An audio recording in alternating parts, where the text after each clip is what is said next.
ரொம்பவே சுலபமாக செய்யக்கூடிய ஓமப்பொடி எப்படி செய்கிறது அப்படிங்கிறது தான் இப்போ நாம் பார்க்க போகிறோம். நம்மளுடைய சேனலை சப்ஸ்கிரைப் பண்ணாமல் பார்க்குறவங்க சப்ஸ்கிரைப் பண்ணிவிட்டு பாருங்கள்.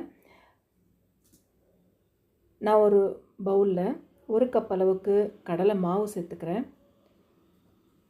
1/4 கப் அளவுக்கு அரிசி மாவு, நல்லா மொறுமொறுப்பாக இருக்கும் அரிசி மாவு சேர்த்து செஞ்சோன்னா. சால்ட்டு ஒரு 1/2 டீஸ்பூன் அளவுக்கு, மஞ்சள் தூள் ஒரு 1/4 டீஸ்பூன் அளவுக்கு நான் சேர்த்துருக்கிறேன்.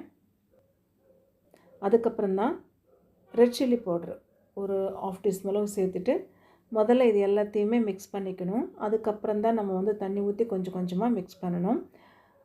அப்போ தான் அந்த உப்பு காரம் எல்லா இடத்துலையும் நல்லா படியும். சப்பாத்தி மாவை விட கொஞ்சம் இலகுவாக நம்ம மிக்ஸ் பண்ணிக்கணும். அப்போ தான் புழியறதுக்கும் நல்லாயிருக்கும். இந்த மாதிரி மிக்ஸ் பண்ணி எடுத்துக்கணும்.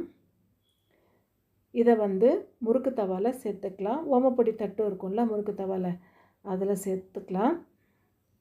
இந்த மாதிரி வரும். எண்ணெய் நல்லா சூடானதும் நம்ம அந்த எண்ணெயில் போட்டு எடுத்துடணும். அந்த பபுள்ஸ் எல்லாம் அடங்கினோடனே இன்னொரு பக்கம் திருப்பி விட்டுறலாம். ஒரு பக்கம் வெந்து வந்துருச்சு, இன்னொரு பக்கம் திருப்பிக்கலாம். சலசலப்பெல்லாம் அடங்கி வந்துருச்சு பாருங்கள். இன்னொரு பக்கம் திருப்பி விட்டுட்டா போதும். அவ்வளோதான், சூப்பராக ரெடி ஆகிடுச்சு ஓமப்பொடி. 2 பக்கம் வெந்து வந்துருச்சு. இதை வேறு ஒரு பிளேட்டுக்கு மாற்றிக்கலாம். இதே மாதிரி செய்து பார்த்துட்டு எப்படி வந்திருக்கு சொல்லுங்கள். கடைசியாக கொஞ்சம் கறிவேப்பிலை சேர்த்து மிக்ஸ் பண்ண வேண்டியது தான்.